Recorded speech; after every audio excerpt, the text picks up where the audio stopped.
the design of planned attacks on buildings inside the U.S. and how operatives were directed to carry them out.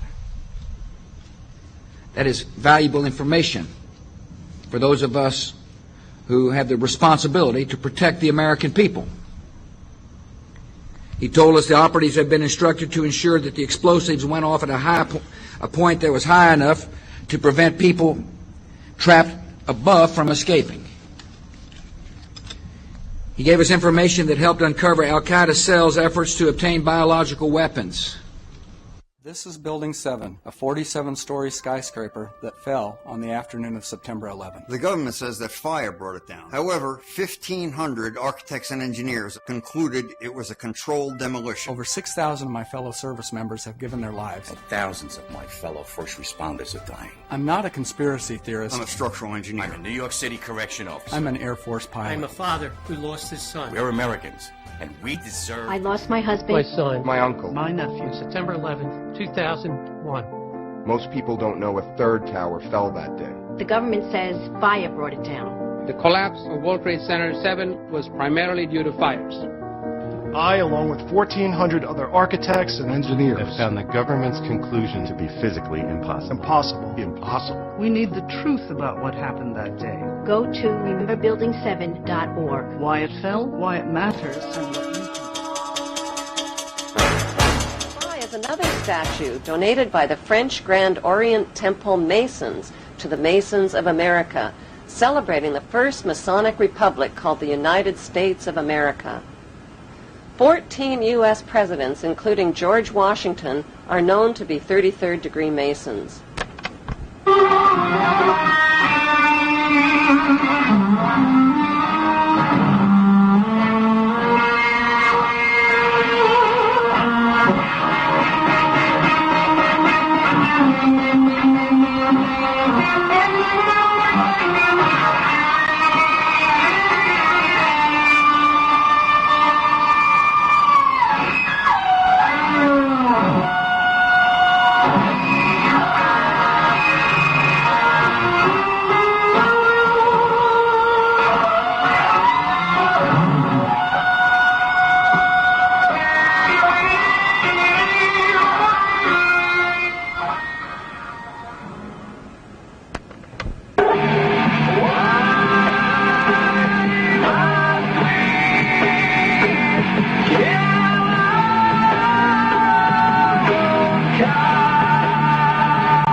Leopold and Nathaniel Rothschild became the next generation of godfathers to take charge of the family fortune.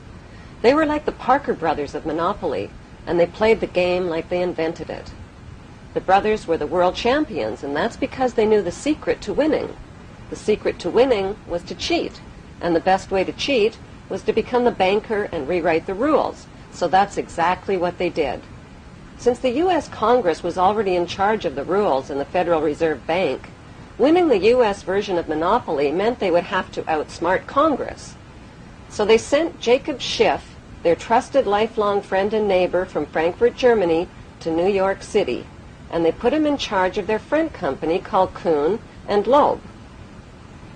Then they ganged up with other big players by investing in Rockefeller Oil, Harriman Railroads, Carnegie Steel, and Brown Brothers Investment Banking.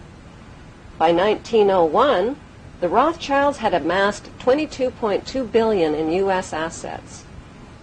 The mayor of New York, John Hylan, called them the invisible government, while Congressman Louis McFadden called them a dark crew of financial pirates who would slit a man's throat to get $1.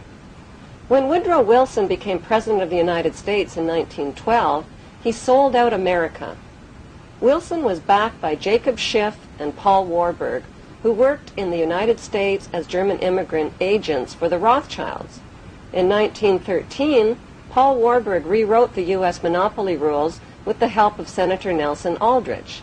They called the new rules the Federal Reserve Act.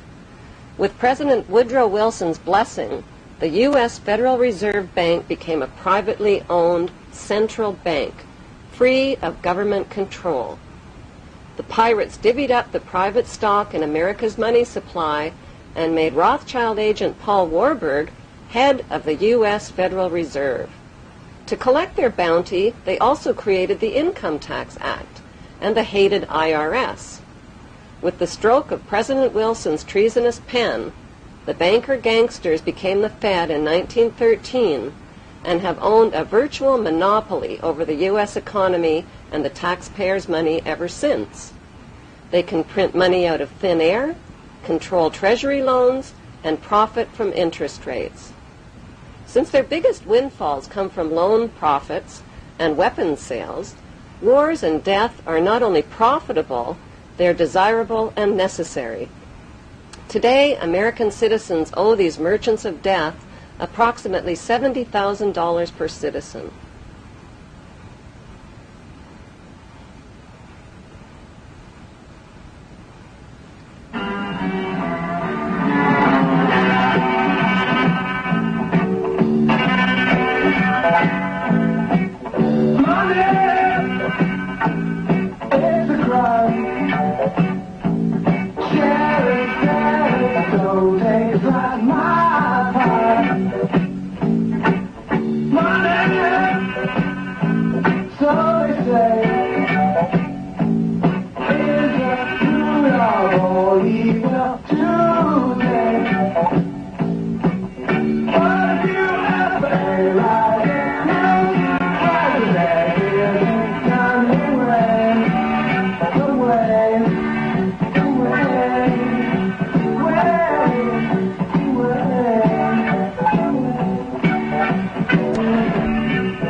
Adolf Hitler wasn't the only madman to rule over Germany.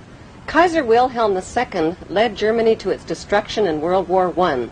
Crippled since birth with a useless arm, Kaiser Wilhelm was the grandson of Queen Victoria and the great-uncle of today's Queen Elizabeth II.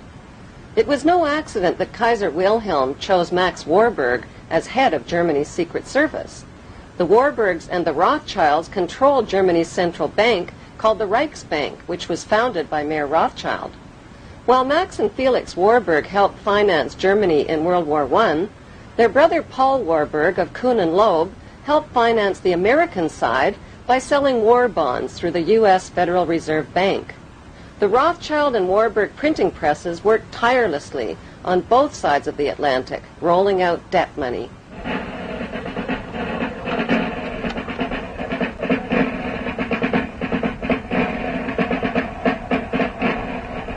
Germany won the First World War by 1916 without a single shot being fired on German soil.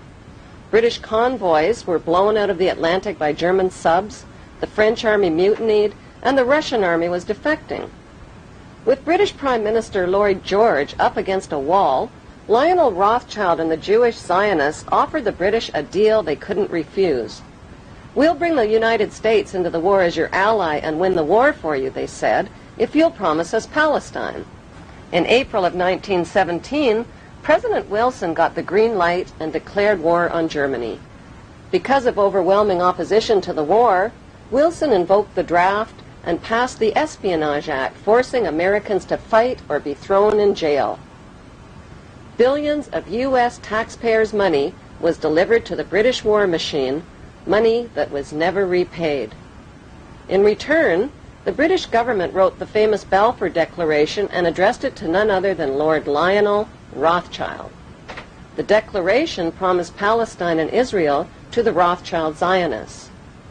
The Zionists believe that they are entitled to the land of Israel because, according to the Bible, Israel was promised to the Jews by God, and according to the Bible, The Jews are God's chosen race of people, a race favored by God above all others. 1817, Lord Allenby conquered the Holy Land, and the Jews were promised a national home in Palestine by the Earl of Balfour, a policy endorsed by Woodrow Wilson and by the League of Nations, which made Palestine a British mandate.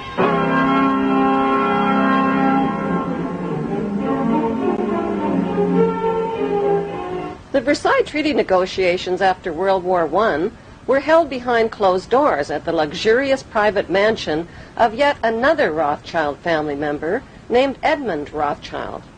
Treaty negotiators included Rothschild agent Paul Warburg as a United States delegate and Paul's brother Max Warburg as a German delegate.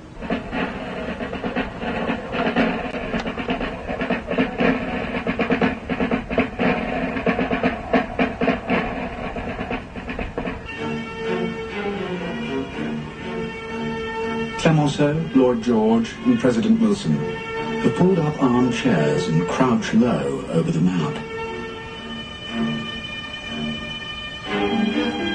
It is appalling that these ignorant and irresponsible men should be cutting Asia Minor to bits as if they were dividing a cake. During the afternoon, there is the final revision of the frontiers of Austria.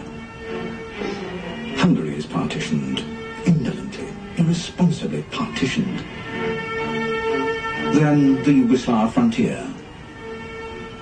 Then tea and macaroons. The Versailles Peace Treaty forced Germany to accept guilt for the war. As punishment, Germany lost its army, navy, and colonies and had to pay the cost of the war through a debt to the gangster banksters that could never be repaid. World War I killed 9 million soldiers, injured, crippled, and impoverished millions, and collapsed 4 empires with large parts of France, Belgium, and Russia left devastated. Wars throughout history have always been waged by the ruling master class for conquest, power, and profit, and the subject class have always fought their battles. It wasn't until World War I that soldiers began to ask why they were killing and being killed.